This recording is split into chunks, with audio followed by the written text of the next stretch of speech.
కర్నూలులో కాంగ్రెస్ పార్టీ రాష్ట్ర అధ్యక్షురాలు వైఎస్ షర్మిల సమావేశంలో గందరగోళం నెలకొంది. కర్నూలు జిల్లాలోనే 7 నియోజకవర్గాలకు సంబంధించిన నాయకులు కార్యకర్తలతో ముఖాముఖి నిర్వహించారు. ఈ సందర్భంగా కర్నూలు నియోజకవర్గ ఇన్ఛార్జ్ జిలానీ భాషపై కొందరు నాయకులు షర్మిలకు ఫిర్యాదు చేశారు. ఈ సందర్భంగా జిలానీకి కాంగ్రెస్ నాయకులకు మధ్య ఘర్షణ నెలకొంది. పోలీసులు వచ్చి పరిస్థితి చక్కదిద్దారు. 3 నెలల జిలానీ భాషకు గడువు ఇస్తున్నా అందరినీ కలుపుకొని పార్టీ కార్యక్రమాలు చేయాలని, లేని పక్షంలో తొలగిస్తామని చెప్పారు. ఒక్కడు లీడర్ కాడు కదా అర్జున్, ఒక్కడు లీడర్ కాడు కదా. ఒక లీడర్ అన్నాక 10 మంది వెనకాల ఉండాలా? ఆ 10 మందితో నీకు సంబంధాలు ఉండాలా? ఫోన్ మెసేజ్ సంబంధమేనా? నా వెనక ఉన్న 10 మంది మొత్తం కార్యక్రమాల ఏర్పాట్లో ఉన్నారు కాబట్టి ఇక్కడ లేరు మేడం. చాలా నీకు 10 మందితోనే నువ్వు లీడర్ అయిపోతావా? అట్లా కాదు మేడం, 10 మంది ఇక్కడ కోఆర్డినేటర్ గా ఉన్నప్పుడు సిటీలో ఉన్న కార్యకర్తలతో కనీసం నీకు సంబంధాలు కూడా లేవా అని అడుగుతున్నా నేను. మేడం వీళ్ళందరూ రెగ్యులర్ గా కలుస్తూ ఉంటాము. ఏనాడు కూడా నాతో వ్యతిరేకంగా కానీ ఏది వ్యతిరేకంగానే చెప్తున్నారు. ఈ స్టేజ్ మీద ఎందుకు చెప్తున్నారు నాకు కూడా అర్థం కాలేదు. ఎప్పుడు మేము వాళ్ళతో మాట్లాడింది ఇప్పుడు సడన్ గా మురళి పంపించాడు, తెలుగుదేశం పంపించారంట. నేను అనుకున్నా అది నా సొంత వ్యక్తిగత అభిప్రాయం తప్పితే. ఇందాక కూడా నేను మాలిక్ గారు అక్కడ వచ్చారు, వాళ్ళతో పాటు రిసీవ్ చేసుకుని ఇక్కడికి వచ్చాము. నీవు చేసే కార్యక్రమంలో వాళ్ళు పాల్గొనడం లేదు ఎందుకు అని అడుగుతున్నా. నువ్వు చెప్పే వాదన కంటే వాళ్ళు చెప్పే వాదనలో బలం కనిపిస్తుంది నాకు. మేడం అందరికీ మెసేజ్ పంపిస్తున్నా మేడం. వచ్చిన మెసేజ్లు ఎట్లా సరిపోతాయ్యా? నీకు సంబంధం ఉండాల్సిన పని లేదా? నీకు కనెక్షన్ ఉండాల్సిన పని లేదా? భార్యాభర్త అనుకుంటే పొద్దునే గుడ్ మార్నింగ్ గుడ్ నైట్ చెప్పుకుంటే సరిపోతుందా? మెసేజ్లలో ఒక సంబంధం అవసరం లేదా? ఒక ఇమోషన్ అవసరం లేదా? ఒక కనెక్షన్ అవసరం లేదా? మేడం అందరికి ఫోన్ చేసి కూడా రిక్వెస్ట్ చేస్తున్నాం మేడం రమ్మని ప్రోగ్రామ్స్ కి. వాళ్ళకి ఫోన్ చేసి నువ్వు రమ్మన్నావు, వాళ్ళు రాలేదా? రాలేదు మేడం. ఆయన ఫోన్ చేసిన మాట వాస్తవమా? నువ్వు ఫోన్ చేసిన మాట వాస్తవం కాకపోవచ్చు, ఎందుకంటే నువ్వే ఇంతకు ముందు నేను మెసేజ్లు పెట్టానని ఒప్పుకున్నావు. ఆఫీస్ నుంచి మెసేజ్లు పోతే, ఆఫీస్ నుంచి ఫోన్ పోతే మేము కూడా దిస్ ఇస్ నాట్ కరెక్ట్ కదా లీడర్. ఓకే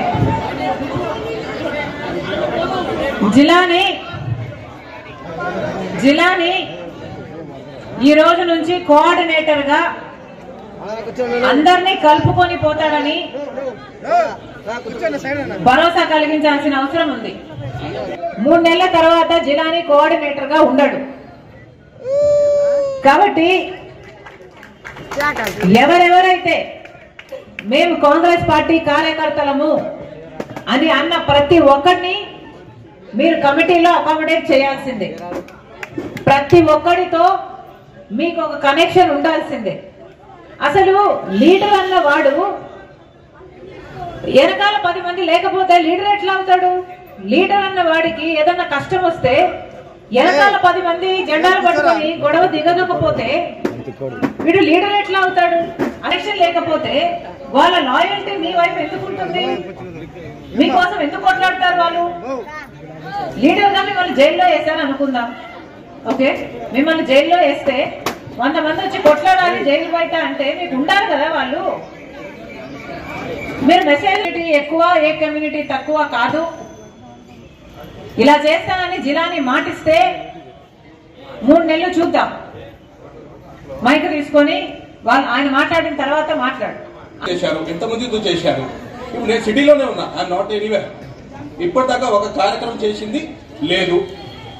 అసలు మీరు కొత్తగా సిటీ ప్రెసిడెంట్ ఇచ్చినప్పుడు అసలు ఈ పార్టీలో ఏముందని ఎందుకు కమిటీలు వేయాలా? నాకేమవసరం చెప్పినా ఈ మనిషి కాంగ్రెస్ ఆఫీస్ లో కావాలంటే మీకు ఇక్కడున్న చాలా మందిని అడగచ్చు. చేయట్లేదు అని అనట్లేదు, వాళ్ళని కలుపుకోపోవట్లేదు అని వాళ్ళు అంటున్నారు. వాళ్ళకి మెసేజ్లలో ఎందుకు వస్తున్నాయి, వాళ్ళతో నీకు కనెక్షన్ ఎందుకు లేదు అని అడుగుతున్నారు. మేడం కార్యక్రమం గురించి ఒక కమిటీ వేసాం. కమిటీలో 12 మందిని ఇంక్లూడ్ చేశాం. వాళ్ళతో నీకు కనెక్షన్ లేకపోవడం తప్పు కదా అంటున్నా నేను. మేడం ప్రతి కార్యక్రమం పిలుస్తూనే ఉన్నాము. స్టిల్ నేను హామీ ఇస్తున్నాను, అన్ని కార్యక్రమాలకి అందరినీ కలుపుకొని వెళ్ళి ఇప్పుడు నుంచి చూస్తారు కదా మేడం. మీరే 3 మంత్స్ టైం ఇచ్చారు. 3 మంత్స్ లో అందరినీ కలుపుకొని వెళ్ళి కార్యక్రమాలు, అన్ని కార్యక్రమాలు అందరినీ పిలుస్తాను. రాకుండా 10 సార్లు ఫోన్ చేస్తాను, రిక్వెస్ట్ చేసైనా వాళ్ళని తీసుకెళ్లి కార్యక్రమంలో పార్టిసిపేట్ చేపిస్తాను.